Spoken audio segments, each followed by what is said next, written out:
Hi guys, let's look at the homework questions of exercise 3D. So the first homework question was question number 4, so let's look at it.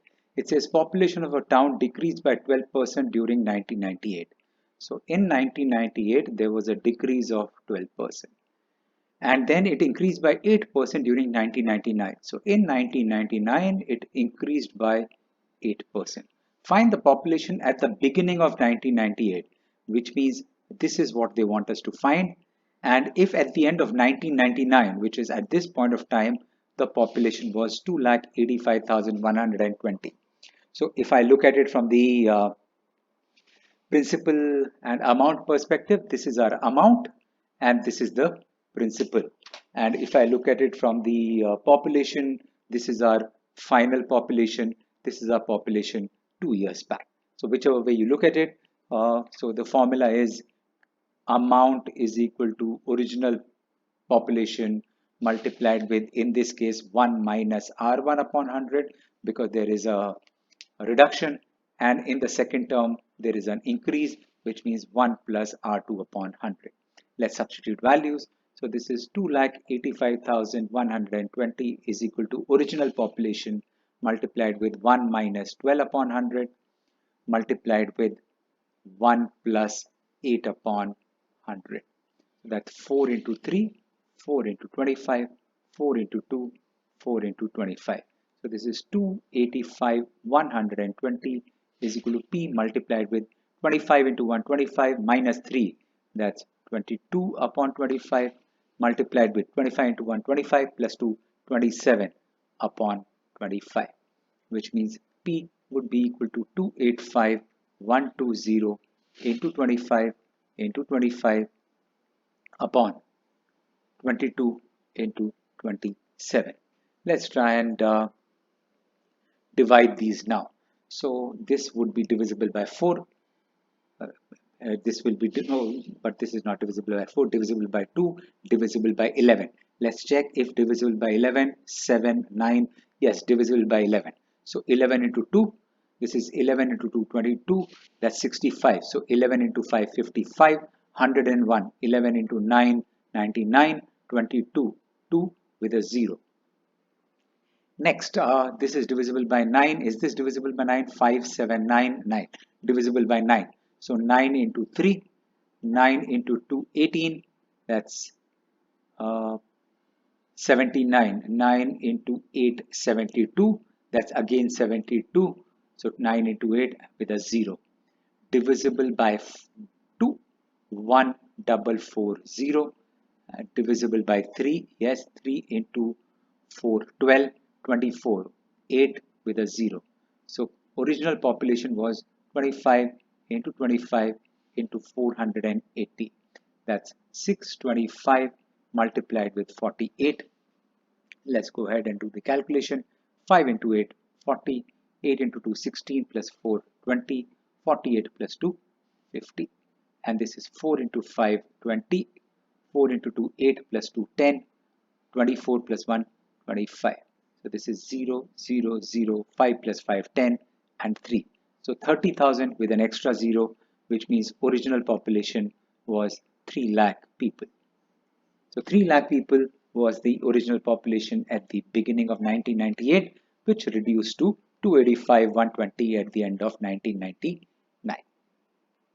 Good, let's look at the next one. The next one that we're doing is question number 5. Question 5 says, a sum of money invested at compound interest amounts to 16,500 in 1 year, which means 16,500 is equal to principal 1 plus R upon 100 raised to the power 1. That's our first equation.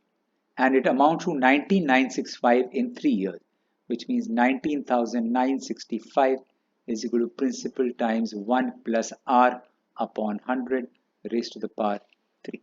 We need to find the value of R and we need to find the value of P. So let's divide 2 by 1. If I divide it, I will be able to remove the P. I will be left with only one variable. So divide equation 2 by equation 1, and what I get is 19,965 upon 16,500 is equal to P times 1 plus R upon 100 raised to the power 3 divided by P upon 1 plus R upon 100 raised to the power 1. So this gives me 19965 upon 16,500 is equal to 1 plus R upon 100 raised to the power 2. So this is the same, base is the same, which means I'll subtract the powers when there is division. So this is 1 plus R upon 100 raised to the power 2. Let's see if I can simplify this. So that's 15. Yes, 15 is a common factor. 15, 1, 15, 1 with double 0. This is 15, 1, 15, 49. That's 15 3s are 45. That's 46. So 15 3s are 45 and 1. This is 11 into 100. This is 11 into 121, which means 121 upon 100 is equal to 1 plus R upon 100 raised to the power 2. This left hand side can be written as 11 upon 2 square and the right hand side is 1 plus R upon 100 raised to the power 2. If I take square root of both sides, what I am left with is 11 upon 10 minus 1 is equal to R upon 100, which is 1 upon 10 is equal to R upon 100. Therefore, R is equal to 10% per annum. The only thing I want you to remember is if you end up with an equation like this or a left hand side and a right hand side, since you notice that on the right hand side I have a power 2, I need to write my left hand side in a manner that it has power 2 so that I can equate the basis. If the power is the same, then I can equate the basis because there is an easy both because the left hand side and right hand side are equal. Let's look at the next one. The next one that we have is question number 9. It says difference between compound interest for a year payable half yearly and simple interest on a sum at this percentage is 50. So let's calculate simple interest first. Let principal be equal to rupees P.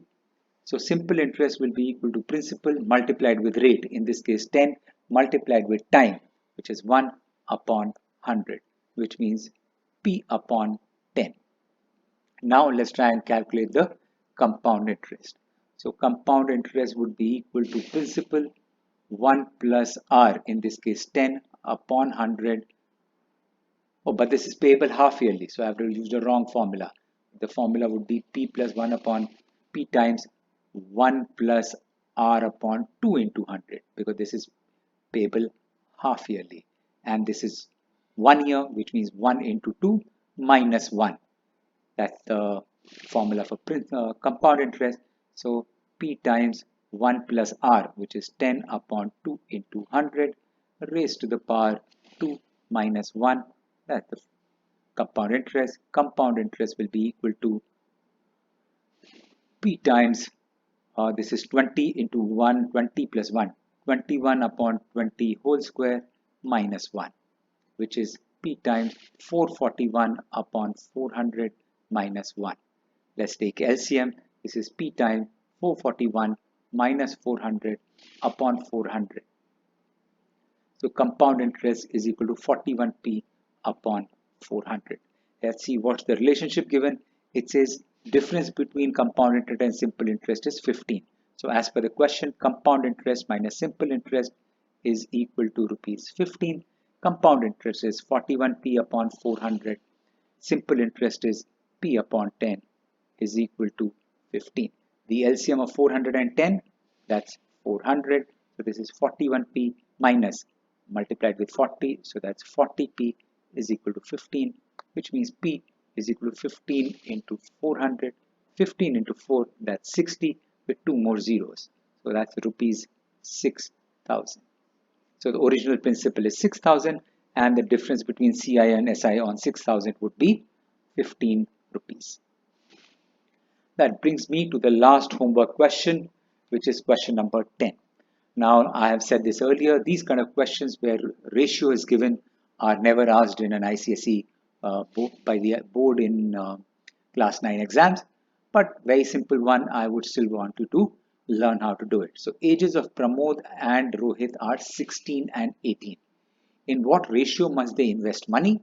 At 5% compound interest, so that both get the same money, same sum when they attain 25 years of age, which means the formula is, or the relationship given is, amount of P should be equal to amount of R, which is amount of Pramod should be equal to amount of Rohit. So for Pramod, let's look at what information we have.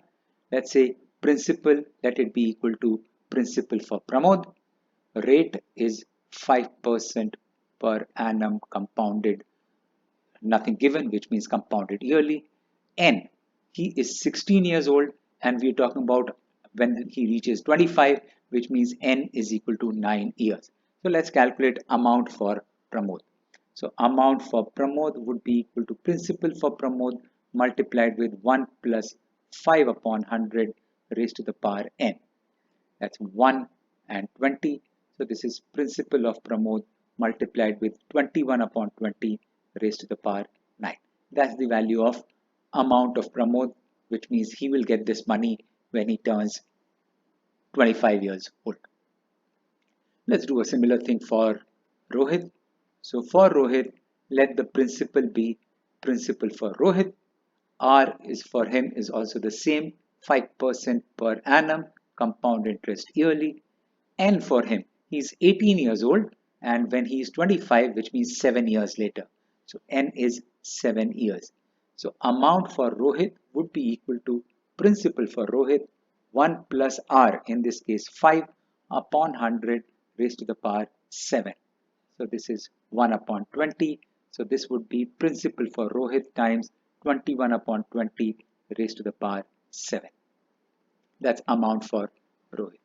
Now since what's given is amount for both of them is equal, which means since amount for Pramod is equal to amount for Rohit, let's equate 1 and 2, and what we get is principal for Pramod times 21 upon 20 to the power 9 is equal to principal for Rohit times 21 upon 20 to the power 7.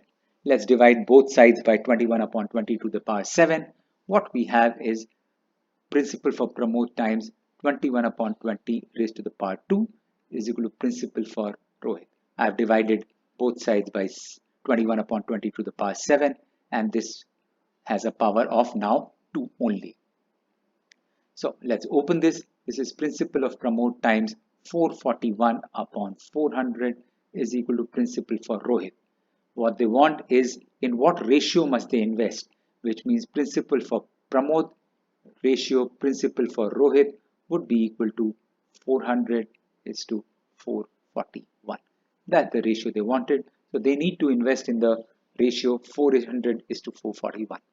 That brings me to an end of this video. Take care, be safe. If you have any queries, feel free to write into me. Bye-bye.